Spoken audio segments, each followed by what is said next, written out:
ሰላም ሰላም እንዴት አላችሁ ውዴ ቻናሌ ቤተሰቦች? እኔ ደህና ነኝ እግዚአብሔር ይመስገን። ዛሬ ሰርግ አለብኝ። ለምንድነው እንደዚህ የምትንዘላዘይው እንዳትሉኝ፣ ሰርግ አለብኝ እንደዚህ ንጥብ ሄድኩኝ ማለት ነው። ከዛ ምን እንዳጋጠመኝ ልንገራችሁ። ከዛን የገጠመኝ እንደዚህ ነው። ታች ከስር ያለው ሶፍት ያስቀመጥኩት እኔ ነኝ እና ይኸው ድስቱ ጻሕሊ ይባላል እና ያ ድስት እንትን ይኸው ዘይቱን እንደዚህ እንጀራ አድርገን ከላይ መጥጥ ሲያደርገው ዘይቱን እንጀራው እንደዚህ ወደ ዳር ነው የምናወጣው። ይኸውም ሶፍቱ እዩትኝ በደንብ እዩት። እኔ የለበስኩት እንደገና አጭር እንደዚህ ያጭር ቀሚስ ነገር ሌዘር ነገር ነው እና ከዛ ድስቱ ይዞ የሚመጣው ሰውዬ በመሀል በኔ መካከል ነበር የሚያልፈው እና እንደዚህ ሊያስቀምጥ ያው ዘይቱ በዝቶበት ስለነበረ እላይ ላይ ዘይቱ እላይ ላይ የደሱ ዘይት እላይ ላይ ማለት ነው። እንጀራው ያው እንደዚህ ተቀብቷል የምታዩት የሆነ መስመር የፈሰሰው እዛ ድረስ ነውና ላይ ግልብጥ አለ። ነጭ ልብስ ሌላ ነገር ሽፎን ምናምን አድርጌ ቢሆን ተዋርጃለሁ ማለት ነው። ከዛ ላይ ደፋው እንደዚህ። እናም ጠራርጌ ልብሴን ሶፍት ተባብረውኝ ጠራርጌ ምናምን እንደዛ ታች ከስራ አስቀመጥኩት ማለት ነው። አንዳንዴ እግዚአብሔር ሲረዳ እንግዲህ ያው ሰርግ ነው፣ ሰርግና ክርስትና አንድ ላይ ነውና ፎቶ እንዳያችሁት ነው። ከዛ ያው ምንም አይልም ጠራርጌ ልብሴን በላን ጠጣን ጥህሏችን ማለት ነው። ከዛ ነው እንደዚህ ከበላን በኋላ የተወሰነ እንትን ይገልበጥ ተባለ ማለት ነው።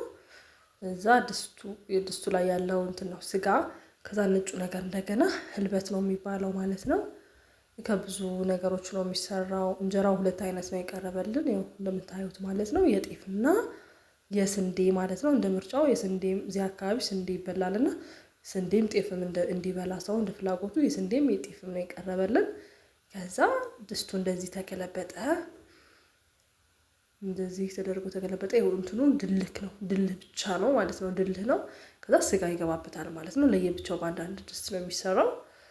እንደዚህ በግሩፕ ነው የምትበላው። ጠላው እንደዚህ አሪፍ ጠላ ነበር በጣም እና በጣም አሪፍ ጠላ ነበር። ከዛ እንደዚህ ወተት ከላይ ላይ ተደረገልን። ይሄ ወተትን እንዴት ነው የሚደረገው?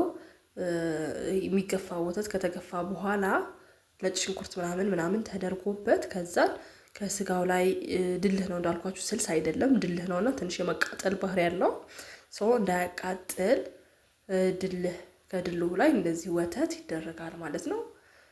ወተቱ ግን ምንድነው ማለት ነው? ይሄ ጥሬ ወተት ሳይሆን ተገፍቶ ከዛ በኋላ ነጭ ሽንኩርት ምናምን ይገባበትና ከዛ እላዩ ላይ እንደገና የሚነሰንስልናል መሰላችሁ። ጥቁር አዝሙድ ጨው ምናምን የተቀመመ ቅመም አለ። ያው እንደምታዩት ልጅ የሚያደርግልን ይሄ ሃይላንድ ውስጥ ያለው ጨውና ቅመሞች ናቸው። ጥቁር አዝሙድ ምናምን ናቸው። እነሱ ላዩ ላይ ይነሰነሳል። በጣም ደስ የሚል አሪፍ ጣዕም ነው ያለው ማለት ነው። ታውቁታላችሁ። ደስ ይላል በጣም።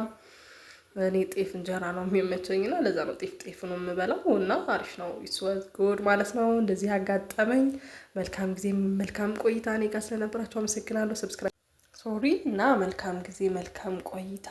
ቴንኪው አመሰግናለሁ። ላይክ ሼር ሰብስክራይብ ማድረጉን አትርሱ።